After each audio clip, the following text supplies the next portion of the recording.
It's a sad fact that getting a college education in the United States is increasingly out of reach.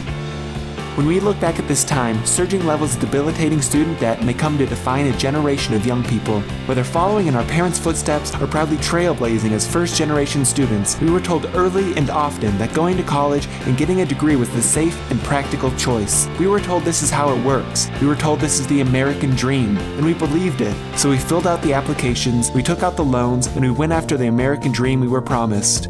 And when we left, some of us graduated and some of us couldn't afford to. We found out the way it works doesn't work at all. We left only to face insurmountable debt, an average of $23,425 in Colorado, and a job market filled with unpaid internships, contract work with no benefits, and low-wage jobs that somehow still demanded more credentials, more education, and more experience. This isn't what we were sold, but we're forced into buying, and unless we make big changes soon, it's only going to get worse. This is because college costs in Colorado have doubled since 2000, while wages have stagnated. In Colorado, student loan debt has grown by 176% since 2007, soaring to $26.4 billion.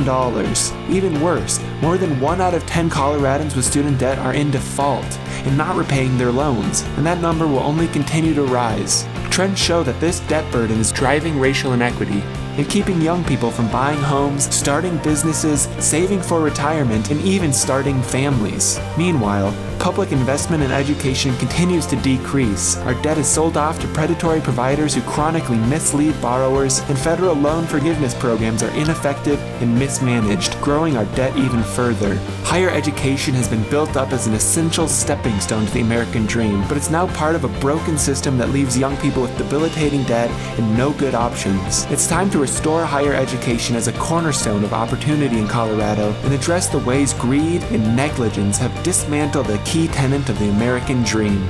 If you want to learn more about the student debt crisis, follow our work at www.bellpolicy.org.